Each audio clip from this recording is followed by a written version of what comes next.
ഓവനോ ബീറ്ററോ ഒന്നും ഇല്ലാതെ ബേക്കിംഗ് അറിയാത്തവർക്ക് പോലും ഈസി ആയിട്ട് ഉണ്ടാക്കാൻ പറ്റുന്ന ഒരു ഈസി ചോക്ലേറ്റ് കേക്കിൻ്റെ റെസിപ്പിയാണ് ഞാനിന്ന് നിങ്ങൾക്കായിട്ട് ഷെയർ ചെയ്യുന്നത്. അതിനായിട്ട് ഞാനൊരു പാത്രം വെച്ച് കൊടുത്തിട്ടുണ്ട്. അതിൻ്റെ മീതേക്ക് ഒരു അരിപ്പ വെച്ച് കൊടുത്തിട്ടുണ്ട്. എന്നിട്ട് നമുക്ക് ഡ്രൈ ഇൻഗ്രീഡിയൻസ് ഒക്കെ ഇട്ട് കൊടുക്കാം. ഇതിപ്പോൾ 3/4 കപ്പ് മൈദ എടുത്തിട്ടുണ്ട്. നമ്മുടെ വീടുകളിലൊക്കെ കറിയൊക്കെ എടുക്കുന്ന കപ്പുണ്ടല്ലോ, ആ ഒരു കപ്പാണ്, 120 ഗ്രാമിൻ്റെ കപ്പാണിത്.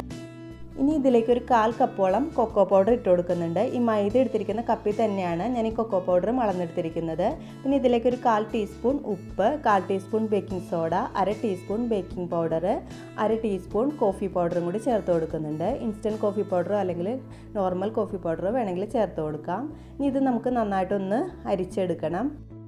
സാധാരണ നമ്മൾ സ്പോഞ്ച് കേക്ക് ഉണ്ടാക്കുമ്പോൾ അരിച്ചെടുക്കുന്ന പോലെ 3-4 പ്രാവശ്യം ഒന്നും ഇത് അരിച്ചെടുക്കണ്ട. ഒരു പ്രാവശ്യം അരിച്ചെടുത്തിട്ട് നന്നായിട്ടൊന്ന് മിക്സാക്കി കൊടുത്താൽ മതി. ഇതിപ്പോൾ നമ്മൾ ഒരുമിച്ചിട്ടിട്ടാണ് എല്ലാം കൂടി മിക്സാക്കി എടുക്കുന്നത്. അപ്പോൾ സെപ്പറേറ്റ് എഗ്ഗൊക്കെ സെപ്പറേറ്റ് ബീറ്റ് ചെയ്യണമെങ്കിൽ മാത്രം സെപ്പറേറ്റ് 2-3 പ്രാവശ്യം അരിച്ചെടുത്താൽ മതി. ഇതിപ്പോൾ ഒരു പ്രാവശ്യം മാത്രം അരിച്ചെടുത്താൽ മതി.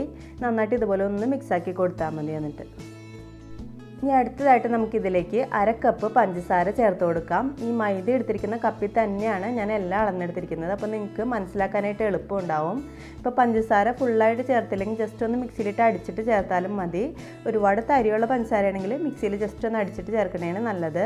ഇപ്പോൾ ഞാൻ അങ്ങനെ തന്നെ ഇട്ട് കൊടുക്കുകയാണ്. എന്നിട്ട് നന്നായിട്ടൊന്ന് മിക്സ് ആക്കിയിട്ടുണ്ട്. ഇനി നമുക്കിതിലേക്ക് വെറ്റ് ഇൻഗ്രീഡിയൻസ് ചേർത്ത് കൊടുക്കാം. ഇനി ഇതിലേക്ക് 1/4 കപ്പ് സൺഫ്ലവർ ഓയിൽ ചേർത്ത് കൊടുക്കുന്നുണ്ട്. 1/2 കപ്പ് വെള്ളം ചേർത്ത് കൊടുക്കുന്നുണ്ട്. സാധാരണ വെള്ളമാണ്, ടാപ്പ് വാട്ടർ, അത് ചേർത്ത് കൊടുക്കുന്നുണ്ട്. പിന്നെ ഒരു മുട്ടയും കൂടി ചേർത്ത് കൊടുക്കുന്നുണ്ട്.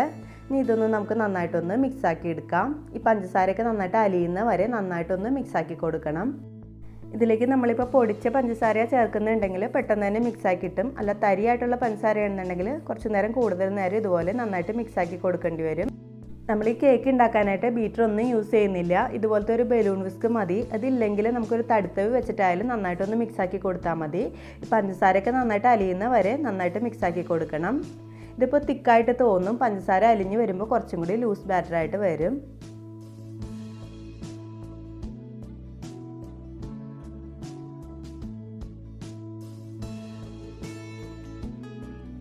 ഇപ്പോൾ പഞ്ചസാരയൊക്കെ നന്നായിട്ട് അലിഞ്ഞിട്ട് ബാറ്റർ നന്നായിട്ട് മിക്സായിട്ട് വന്നിട്ടുണ്ട്. ഇനി നമുക്കിതിലേക്ക് 1 ടീസ്പൂൺ വാനില എസൻസ് ചേർത്ത് കൊടുക്കാം. വാനില എസൻസ് ഇല്ലയെന്നുണ്ടെങ്കിൽ ചേർക്കണ്ട, കുഴപ്പമില്ല. കാരണം നമ്മളിതിലേക്ക് ഒരു മുട്ട മാത്രമേ ചേർക്കുന്നുള്ളൂ. അതുകൊണ്ട് അധികം എഗ്ഗിൻ്റെ സ്മെല്ലൊന്നും ഉണ്ടാവില്ല. അപ്പോൾ അതിന് പകരം നമുക്ക് കുറച്ച് കറുവപ്പട്ടയുടെ പൊടി വേണമെങ്കിലും ഈ ഒരു വാനില എസൻസ് ഇല്ലെങ്കിൽ നിങ്ങൾക്ക് ചേർത്ത് കൊടുക്കാനായിട്ട് പറ്റും. അപ്പോൾ നമുക്ക് പുറത്തുനിന്ന് വാങ്ങിക്കുന്ന സാധനങ്ങളില്ലെങ്കിൽ നമുക്ക് ഈസി ആയിട്ട് ഈ ഒരു കേക്ക് റെഡിയാക്കി എടുക്കാൻ പറ്റും. ലാസ്റ്റായിട്ട് നമുക്കിതിലേക്ക് 1 ടേബിൾ സ്പൂൺ നല്ല തിളപ്പിച്ച വെള്ളം ഒഴിച്ച് കൊടുക്കാം. നല്ല ചൂടോട് കൂടിയിട്ട് വേണം നമുക്കിത് ഈ ബാറ്ററിലേക്ക് മിക്സ് ചെയ്യാൻ. എന്നിട്ട് നന്നായിട്ടൊന്ന് മിക്സാക്കി കൊടുക്കാം. ഇങ്ങനെ ചെയ്യുമ്പോൾ നമ്മുടെ കേക്ക് നല്ല സോഫ്റ്റായിട്ട് കിട്ടുകയും ചെയ്യും. പഞ്ചസാരയൊക്കെ ബാക്കി ഉണ്ടെങ്കിൽ അത് നന്നായിട്ട് അലിഞ്ഞ് വരികയും ചെയ്യും. ഇപ്പോൾ നമ്മുടെ കേക്കിൻ്റെ ബാറ്റർ റെഡി ആയിട്ടുണ്ട്. ഇനി ഇത് നമുക്ക് ബേക്ക് ചെയ്യാനായിട്ട് ബേക്കിംഗ് ടിന്നിലേക്ക് ഒഴിക്കാം. ഞാനിപ്പോൾ ഇതുപോലത്തെ ഒരു സ്ക്വയർ ടൈപ്പിലുള്ള ബേക്കിംഗ് ടിന്നാണ് എടുത്തിരിക്കുന്നത്. അതിലേക്ക് കുറച്ച് ഓയിൽ തടവി കൊടുത്തിട്ട് അടിയിലൊരു ബട്ടർ പേപ്പർ അതിൻ്റെ അളവിൽ മുറിച്ചിട്ടിട്ടുണ്ട്. ഇപ്പോൾ നിങ്ങളുടെ അടുത്ത് ബട്ടർ പേപ്പർ ഇല്ലയെന്നുണ്ടെങ്കിൽ A4 സൈസിലുള്ള ഏതെങ്കിലും വൈറ്റ് പേപ്പർ ഉണ്ടല്ലോ, അത് ഇട്ട് കൊടുത്താലും മതി കേട്ടോ. കുറച്ച് എണ്ണ തടവിയിട്ട് ഇട്ട് കൊടുത്താൽ മതി. എന്നിട്ട് നമുക്കിതിലേക്ക് കുറച്ച് മൈദപ്പൊടിയും കൂടി ഇട്ടിട്ട് നന്നായിട്ട് സൈഡിലൊക്കെ തൂവി കൊടുക്കാം. ഇനി നമുക്ക് ഈ ബാറ്റർ ബേക്കിംഗ് ടിന്നിലേക്ക് ഒഴിച്ച് കൊടുക്കാം. ഞാനിപ്പോൾ ഓവൻ ഇല്ലാതെയാണ് ഇത് ബേക്ക് ചെയ്തെടുക്കുന്നത്. അപ്പോൾ അതുകൊണ്ട് തന്നെ ഇപ്പോൾ ഇങ്ങനത്തെ ബേക്കിംഗ് ടിൻ ഇല്ലയെന്നുണ്ടെങ്കിലും കുഴപ്പമില്ല. നമ്മുടെ വീട്ടിലുള്ള ഏതെങ്കിലും ഒരു പാത്രം വെച്ചിട്ടായാലും നമുക്ക് ഉണ്ടാക്കിയെടുക്കാൻ പറ്റും. ഇപ്പോൾ ഈവൻ സ്റ്റീലിൻ്റെ ആണെങ്കിലും നമുക്കിതിപ്പോൾ ഇതുപോലെ ബേക്ക് ചെയ്തെടുക്കാൻ പറ്റും. 2-3 വട്ടം നന്നായിട്ട് ടാപ്പ് ചെയ്ത് കൊടുത്തിട്ട് നമുക്കിത് പ്രീഹീറ്റ് ആവാനായിട്ട് വെച്ചിരിക്കുന്ന പാനിലേക്ക് വെച്ച് കൊടുക്കാം.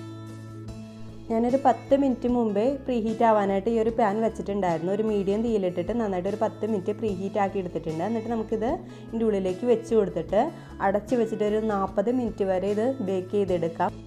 ഏകദേശം ഒരു 35 മിനിറ്റ് കഴിഞ്ഞപ്പോൾ നമ്മുടെ കേക്ക് ബേക്കായിട്ട് വന്നിട്ടുണ്ട്. നന്നായിട്ട് ബേക്കായിട്ട് വന്നിട്ടുണ്ട്. ഒരു സ്ക്വയർ വെച്ച് കുത്തി നോക്കിയപ്പോൾ ഒട്ടും തന്നെ ഒട്ടിപ്പിടിക്കുന്നില്ല. ഇപ്പോൾ നമ്മുടെ കേക്ക് നല്ല പെർഫെക്റ്റ് ആയിട്ട് ബേക്കായിട്ട് വന്നിട്ടുണ്ട്. ഇനി ഇത് നമുക്ക് ചൂടാറാനായിട്ട് മാറ്റി വയ്ക്കാം.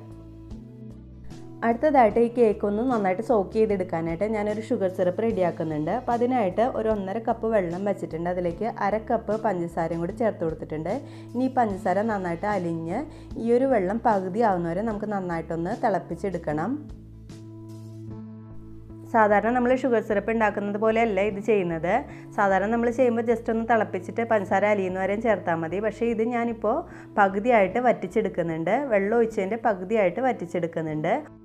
ഇപ്പോൾ പഞ്ചസാര വെള്ളം നന്നായിട്ട് വറ്റിയിട്ട് പകുതിയായിട്ട് വന്നിട്ടുണ്ട്. ഇനി നമുക്ക് ഫ്ലെയിം ഓഫ് ചെയ്തിട്ട് ഇതിലേക്ക് ഒരു 1/2 ടേബിൾ സ്പൂൺ കൊക്കോ പൗഡർ ചേർത്ത് കൊടുക്കാം. ഫ്ലെയിം ഓഫ് ചെയ്തതിന് ശേഷം വേണം ചേർത്ത് കൊടുക്കാൻ. എന്നിട്ട് നന്നായിട്ടൊന്ന് മിക്സാക്കി എടുത്താൽ നമ്മുടെ സ്പെഷ്യൽ ഷുഗർ സിറപ്പ് റെഡി ആയിട്ടുണ്ട്. ചോക്ലേറ്റ് കേക്കിനൊക്കെ ഇങ്ങനത്തെ ഷുഗർ സിറപ്പാണ് ഉണ്ടാക്കുന്നുണ്ടെങ്കിൽ ഒരു സ്പെഷ്യൽ ടേസ്റ്റ് ആയിരിക്കുള്ളൂ. അപ്പോൾ നിങ്ങൾ എന്തായാലും ഒന്ന് ട്രൈ ചെയ്ത് നോക്കൂ. അടുത്തതായിട്ട് നമുക്ക് ഈ കേക്കിൻ്റെ മുകളിലൊന്ന് ജസ്റ്റ് ഡെക്കറേറ്റ് ചെയ്തെടുക്കാനായിട്ട് ഞാനൊരു ചോക്ലേറ്റ് ഗനാഷ് റെഡിയാക്കുന്നുണ്ട്. അപ്പോൾ അതിനായിട്ട് ഒരു പാൻ വെച്ചിട്ട് അതിൽ കുറച്ച് വെള്ളം വെച്ചിട്ടുണ്ട്. എന്നിട്ട് നമുക്ക് ഡബിൾ ബോയിൽ ചെയ്തിട്ട് വേണം ഇതൊന്ന് മെൽറ്റ് ചെയ്തെടുക്കാൻ. ഒരു 40 ml ഫ്രഷ് ക്രീം എടുത്തിട്ടുണ്ട്. അതിലേക്ക് ഒരു 100 ml മിൽക്ക് ചോക്ലേറ്റാണ് ഞാൻ യൂസ് ചെയ്യുന്നത്. ഡാർക്ക് ചോക്ലേറ്റ് വേണമെങ്കിൽ യൂസ് ചെയ്യാം. എന്നിട്ട് ഒന്ന് ജസ്റ്റ് ചൂടായിട്ട് വരുമ്പോൾ നന്നായിട്ടൊന്ന് മിക്സാക്കി കൊടുത്തിട്ട് നമുക്കിത് അലിയിച്ചെടുക്കാം. ഈ ചോക്ലേറ്റൊക്കെ നന്നായിട്ട് അലിയുന്ന വരെ ഇത് മിക്സാക്കി കൊടുക്കാം. അതിനുശേഷം നമുക്കിത് ചൂടാറാനായിട്ട് മാറ്റി വയ്ക്കണം. ഈ ഒരു ചോക്ലേറ്റ് ഗനാഷിൻ്റെ ഡെക്കറേഷൻ ഓപ്ഷനിലാണ് കേട്ടോ. നിങ്ങൾക്ക് വേണമെന്നുണ്ടെങ്കിൽ മാത്രം ഡെക്കറേറ്റ് ചെയ്താൽ മതി, അല്ലെങ്കിൽ വിപ്പിംഗ് ക്രീം വെച്ചിട്ടായാലും ഡെക്കറേറ്റ് ചെയ്യാം. ഇപ്പോൾ കേക്കിൻ്റെ ചൂടൊക്കെ ആറി വന്നിട്ടുണ്ട്. ഞാൻ സൈഡൊക്കെ ഒന്ന് ലെവൽ ചെയ്ത് കൊടുക്കുന്നുണ്ട്. ഇനി നമുക്ക് ഇതിൻ്റെ മീതേക്ക് നമ്മൾ ഉണ്ടാക്കി വെച്ചിരിക്കുന്ന ഷുഗർ സിറപ്പ് വെച്ചിട്ടൊന്ന് നന്നായിട്ട് സോക്ക് ചെയ്തെടുക്കാം. ഈ ഷുഗർ സിറപ്പ് ഒഴിച്ചില്ലെങ്കിലും അത്യാവശ്യം നല്ല മോയ്സ്റ്റ് ആയിട്ടുള്ള കേക്കാണിത്. പക്ഷേ നമ്മൾ ഈ കൊക്കോ പൗഡർ ചേർത്തിട്ടൊരു സ്പെഷ്യലായിട്ടുള്ള ഷുഗർ സിറപ്പ് ഒഴിക്കുമ്പോൾ ഈ ചോക്ലേറ്റിൻ്റെ ടേസ്റ്റ് ഒന്ന് എൻഹാൻസ് ചെയ്ത് നിൽക്കും. അപ്പോൾ അതിനായിട്ടാണ് ഞാനിപ്പോൾ ഇത് ഫുള്ളായിട്ടൊന്ന് സോക്ക് ചെയ്ത് കൊടുക്കുന്നത്. ഇനി നമുക്ക് ഇതിൻ്റെ മീതേക്ക് ചൂടാറിയ ആ ചോക്ലേറ്റ് ഗനാഷ് ഒഴിച്ച് കൊടുക്കാം. ഫ്രിഡ്ജിൽ വെച്ചിട്ടൊന്നൊരു 10 മിനിറ്റോളം സെറ്റാക്കാനായിട്ട് വെച്ചിട്ടുണ്ടായിരുന്നു. അതിന് ശേഷമാണ് ഇതിൻ്റെ മീതേക്ക് ഇതുപോലെ സ്പ്രെഡ് ചെയ്ത് കൊടുക്കുന്നത്.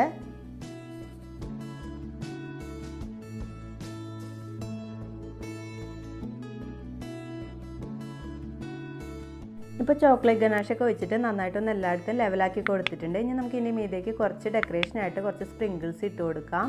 ഇതൊക്കെ ഓപ്ഷനിലാണ്, വേണമെങ്കിൽ മാത്രം ഇട്ട് കൊടുത്താൽ മതി. ഞാനിപ്പോൾ ഇത് ഫോട്ടോ എടുക്കാൻ വേണ്ടിയിട്ടാണ് കുറച്ച് സ്പ്രിങ്കിൾസൊക്കെ ഇട്ടിട്ടൊന്ന് അലങ്കരിച്ചെടുക്കുന്നത്. ഇനി ഈ കേക്ക് ഒന്ന് ഫ്രിഡ്ജിൽ വെച്ചിട്ട് 2 മണിക്കൂറെങ്കിലും നന്നായിട്ട് സെറ്റായിട്ട് എടുക്കണം. ഞാനിപ്പോൾ 2 മണിക്കൂർ വെച്ചിട്ടില്ല, ജസ്റ്റ് ഒരു 20 മിനിറ്റേ വെച്ചിട്ടുണ്ടായിരുന്നുള്ളൂ. നിങ്ങൾ ഫ്രിഡ്ജിൽ വയ്ക്കുമ്പോൾ എന്തായാലും 2 മണിക്കൂറെങ്കിലും ഫ്രിഡ്ജിൽ വെച്ചിട്ട് ആ ഗനാഷൊക്കെ ഒന്ന് സെറ്റായിട്ട് എടുക്കണമായിരിക്കുള്ളൂ നല്ലത്. ഇപ്പോൾ കേക്കൊക്കെ ഞാൻ പീസായിട്ട് മുറിച്ചെടുത്തിട്ടുണ്ട്. നല്ല സോഫ്റ്റ് ആയിട്ടുള്ള മോയ്സ്റ്റ് ആയിട്ടുള്ള കേക്കാണിത്. ബേക്കിംഗ് അറിയാത്തവർക്ക് പോലും ഈസി ആയിട്ട് ഉണ്ടാക്കാൻ പറ്റുന്ന ഒരു കേക്കാണിത്. ഈ ഒരു കേക്ക് റെസിപ്പി നിങ്ങൾക്ക് ഇഷ്ടപ്പെട്ടാൽ ലൈക്ക് ചെയ്യാനും കമൻറ്റ് ചെയ്യാനും സബ്സ്ക്രൈബ് ചെയ്യാനായിട്ട് മറക്കരുത്. താങ്ക്